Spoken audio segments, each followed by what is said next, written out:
warahmatullahi wabarakatuh.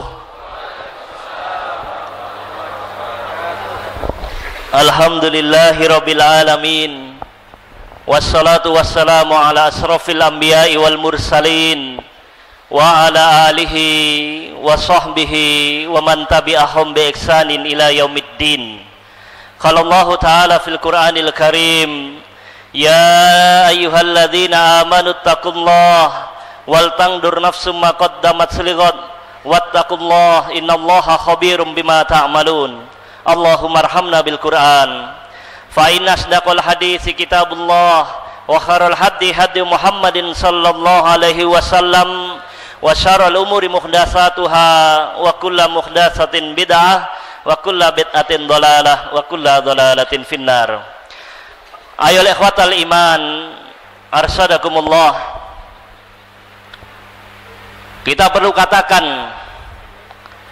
kepada hukumah, kepada pemerintah, kepada nizam di negeri ini, hendaknya mereka menjadi manusia-manusia yang cerdas, menjadi manusia-manusia yang pintar untuk bisa memetakan mana musuh dan mana teman. Sebab mereka dipilih oleh rakyat karena mereka diberikan sebuah amanah yang besar untuk bisa menyelamatkan umat ini, tidak sekedar di dunia, tetapi mereka juga harus menyelamatkan umat ini di hadapan Allah Tabaraka wa Ta'ala pada saat di akhirat nantinya. Karena tugas seorang pemimpin dalam pandangan Islam, sebagaimana yang dijelaskan oleh Al-Imam Al-Mawardi rahimahullah di dalam kitabnya, bagaimana beliau mengatakan bahwa fungsi seorang pemimpin itu adalah hirasatuddin. Mereka menjaga agama, memberikan penjagaan terhadap agama, dan siasatud dunya, urusan dalam pengaturan perpolitikan dunia. Maka dua fungsi ini hendaknya dijalankan oleh seorang pemimpin. Mereka yang mengaku sebagai pemimpin kaum muslimin di negeri ini, maka fungsi pertama penjagaan terhadap agama ini kalau tidak dijalankan, maka jangan salahkan kalau kemudian rakyat marah. Kalau hari ini kita menyaksikan bagaimana orang-orang kafir, mereka menistakan agama kita, mereka menghina agama kita di berbagai medsos. Hendaknya pemerintah bersikap, hendaknya pemerintah langsung turun tangan. Jangan biarkan kami yang akan turun tangan. Demi Allah, kalau seandainya kaum muslimin yang turun tangan, maka kaum musliminah nanti yang akan menjalankan syariat-syariat Allah untuk melakukan hukuman kepada orang-orang yang melakukan penistaan agama ini. Allahu Akbar, Allahu Akbar, Allahu Akbar.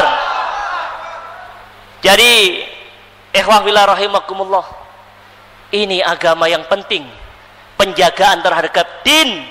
Fungsi ini dijalankan oleh khilafah, sebuah pemerintahan yang Islam. Maka kalau pemerintahannya bukan Islam, sulit kita berharap. Ketika seorang wartawan Inggris melakukan penghinaan kepada Rasulullah Muhammad sallallahu alaihi wasallam, maka ketika itu khilafah Utsmaniyah yang ada di Turki, yang dipimpin oleh Sultan Abdul Hamid yang kedua, beliau cukup memberikan surat ancaman kepada Perdana Menteri Inggris, tolong diatur wargamu itu yang menghina Nabi kami, kalau tidak kami akan kirimkan pasukan perang kami untuk menyerbu negara kalian. Allahu Akbar, Allahu Akbar, Allahu Akbar. Inggris akhirnya kutuk. Karena apa? Ada khilafah yang menaungi kaum muslimin, yang memelihara kehormatan agama kaum muslimin, sehingga mereka tidak berani lagi menistakannya. Dan khilafah ini kalau hari ini menjadi sebuah wacana yang diinginkan umat Islam, pemerintah kita tidak perlu takut, tidak perlu menganggap khilafah sebagai sebuah ancaman, karena seharusnya mereka bersyukur umat Islam mengingatkan kepada pemerintah akan akar sejarah negara kita ini. Allahu Akbar, Allahu Akbar. Ingat, kerajaan-kerajaan yang ada di Nusantara, kerajaan Demak atau kerajaan yang ada di Palembang, kerajaan Sriwijaya, kemudian kerajaan yang ada di Aceh, yang ada di Sulawesi, dan di beberapa negara, di beberapa kepulauan di Nusantara ini, semuanya ketika itu pada tahun 1624 sampai sebelum penjajahan Belanda, mereka telah menjalin komunikasi dengan khilafah Islamiyah. Bahkan mereka meminta kerjasama dengan khilafah Islamiyah ketika itu, sehingga khilafah kemudian menyambut. Ada di antara mereka khilafah dari Jawa, dari Mataram, yang kemudian mereka datang ke Makkah, ditemui oleh sultan yang ada di Makkah yang merupakan perwakilan dari khilafah Islamiyah, dan kemudian mereka diberikan sultan, yang sultan ini kemudian kita kenal Sultan Agung dari Mataram, yang kemudian mereka diberikan pengakuan eksistensinya merupakan bagian dari khilafah Islamiyah ketika itu. Dan ini, Allahu Akbar, berlangsung 2 abad lamanya, 200 tahun lebih perwakilan khilafah Islamiyah ada di tanah Jawa, belum lagi di negara-negara lain, di negeri-negeri lain yang ada di Nusantara. Bagaimana Kesultanan Jogja juga mengakui bahwa mereka dulu adalah bagian dari khilafah Islamiyah. Ini sesuatu sekali lagi yang tidak boleh dinafikan, sesuatu yang tidak boleh diingkari. Maka kalau Presiden Jokowi mengatakan saya mendukung wacana Islam Nusantara, maka inilah Islam Nusantara, kembali kepada khilafah Islamiyah. Takbir, Allahu Akbar, Allahu Akbar, Allahu Akbar. Kalau khilafah Islamiyah dialamatkan kepada saudara kita yang ada di HTI, perlu kita tegaskan bahwa khilafah Islamiyah bagian dari akidah kaum muslimin, bukan milik saudara kita HTI semata. Maka kalau khilafah, sekali lagi Allahu Akbar, kalau yang dihantam adalah khilafah Islamiyah, maka sesungguhnya pemerintah membangun genderang perang dengan kaum muslimin. Allahu Akbar, Allahu Akbar, Allahu Akbar. Yang kedua, ayol ikhwatal iman arsyadakumullah, menjalankan perpolitikan dunia, siasah Islamiyah, perpolitikan yang Islami inilah yang dikehendaki oleh kalangan kaum muslimin. Bagaimana pemerintah bersikap tegas setiap kejadian-kejadian politik yang menyinggung perasaan kaum muslimin. Hendaknya pemerintah kita lebih peka lagi ketika umat Islam di Indonesia membaca dan memahami tingkat ancaman yang diberikan oleh gerakan PKI, Partai Komunis Indonesia, dan Syiah, jaringan Syiah internasional, betul-betul menjadi satu ancaman yang harus diprioritaskan dalam skala pemerintah hari ini. Harus difahamkan kepada mereka, pemerintah Indonesia. Pertama, PKI, sejarah mengajarkan kepada kita, ketika Belanda masuk, orang-orang Belanda membawa Hans Sneevliet, di mana Hans Sneevliet ini yang mendirikan ISDV pada tahun 1914.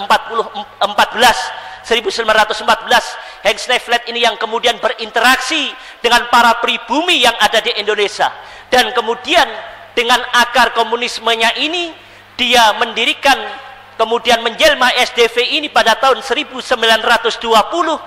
dengan mendirikan Partai Komunis di Hindia Belanda, yang maknanya adalah Nusantara Indonesia ini, yang ketika itu diangkat pribumi yang merupakan cikal bakal dari PKI, yakni yang diketuai oleh Semaun, yang kemudian wakilnya adalah Darsono dari Surabaya, Semaun dari Solo. Semaun dari Solo, Darsono dari Semaun dari Surabaya, Darsono dari Solo. Ya. Ini kemudian pada tahun 1924 mereka melakukan pemberontakan. Kemudian menjelma kekuatan itu kembali 1948. PKI yang lahir pada 1924 yang kemudian sebelumnya bernama PKH ini, Partai Komunis Indonesia, kemudian melakukan pemberontakan di Madiun, melakukan pembunuhan kepada para santri-santri dan para kiai-kiai yang ada di tanah kaum muslimin, yang ada di bumi Jawa, khususnya yang ada di Karesidenan, Madiun dan sekitarnya. Ini fakta sejarah yang harus difahamkan kepada umat ini. Kemudian tahun 1965 PKI melakukan pemberontakan yang ketiga kalinya dengan membunuh para jenderal-jenderal dan kaum muslimin.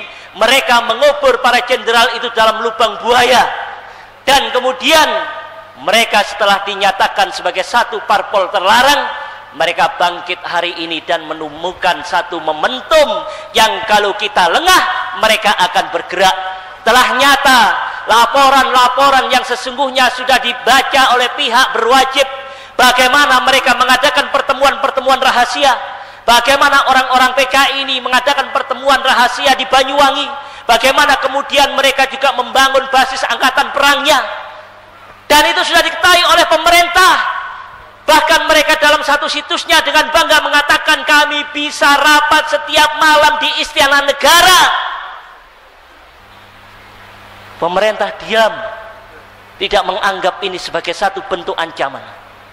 Padahal jelas cita-cita mereka sebagaimana orang-orang komunis internasional Cina yang menjadi sponsor dari kebangkitan PKI di Indonesia ini, bagaimana Cina membantai saudara-saudara kita kaum muslimin yang ada di Turkistan Timur, Muslim Uighur, yang orang-orang Cina menjelek-jelekkan mereka dengan sebutan yang hina, Muslim Xinjiang. Mereka dilarang memakai jenggot lagi. Mereka, para istri-istri mereka kaum muslimin tidak boleh pakai jilbab. Mereka dilarang untuk sholat berjamaah. Mereka dilarang untuk khutbah dengan menggunakan bahasa setempat, harus pakai bahasa Arab.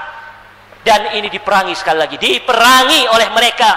Dan nyata-nyata kebencian Cina terhadap kaum muslimin mereka buktikan dengan terjunnya mereka untuk memerangi saudara-saudara kita di bumi Syam, bumi yang Allah berikan keridhaan atas para hamba-hambanya yang ada di sana. Allahu Akbar, Allahu Akbar, Allahu Akbar. Ini yang tidak boleh kita lupakan. Komunis Indonesia mendapatkan dukungan dari Partai Komunis Tiongkok Cina ini. Kemudian yang kedua, musuh yang berbahaya yang tidak boleh dilupakan oleh kalangan kaum muslimin dan hendaknya menjadi perhatian pemerintah Indonesia adalah kebangkitan Syiah, jaringan Syiah internasional, terutama yang disponsori oleh pemerintah Iran, Syiah Imamiyah Isna Asy'ariyah. Bagaimana mereka mempunyai planning yang disebut dengan hilal Syiah, bulan sabit Syiah, di mana mereka mempunyai cita-cita setelah presiden mereka Khomeini berhasil menggulingkan pemerintah Iran sebelumnya, Reza Pahlavi. Maka Dewan Revolusi Iran ketika itu mempunyai planning dalam 5 marhalah, 5 tahapan, 5 fase. Tujuannya adalah mengembalikan Imperium Persia, kekuasaan kerajaan Persia yang dulu pernah dihancurkan oleh Umar bin Khattab radhiyallahu an, dan disempurnakan kehancuran itu oleh Khalifah Utsman bin Affan. Dan itu mereka hendak bangkitkan. Mereka hendak menggalang negara-negara yang dalam bulan sabit Syiah ini, diantaranya adalah Bahrain, Iran, Irak, Suriah, Libanon, Yordan, dan mereka meluaskan cabang untuk memberikan dukungan agar negara-negara supporting atau pendukung ini bisa mendukung kesuksesan program mereka. Di antaranya adalah negara kita ini yang bernama Indonesia. Pemerintah Iran menjalin hubungan dengan pemerintah kita dalam kerjasama pendidikan, bagaimana mereka merekrut para pemuda-pemuda muslim untuk dijadikan kader-kader Syiah dengan cara memberikan beasiswa pendidikan kuliah gratis, salah satunya di kota Qum, Iran, untuk kemudian kader mereka ini balik menjadi bagian dari perpanjangan Syiah yang ada di Indonesia. Mereka mengadakan pelatihan militer di Rogo Jampi, Banyuwangi, dengan mendatangkan para veteran tentara mereka yang ada di Iran. Kemudian bagaimana mereka di Ngawi rapat menyusun daftar 100 ulama Indonesia yang akan mereka bunuh, di antaranya adalah Ustadz Farid Ahmad Okbah. Ini makar mereka, Pak. Kita harus tahu. Kemudian kerjasama militer dengan pemerintah Indonesia, mereka bertekad untuk mengadakan kerjasama memerangi terorisme. Dan kita tahu siapa teroris dalam pandangan orang-orang Syiah, sebagaimana yang telah mereka lakukan di bumi Syam. Maka inilah ancaman yang sekali lagi harus disadarkan kepada umat ini, bahwa konspirasi yang ada di Indonesia, di negeri kita ini, tidak lepas dari dua kepentingan kelompok besar tadi, antara PKI dan Syiah. Dan ini sekali lagi adalah sebagai sebuah nikmat yang perlu kita syukuri.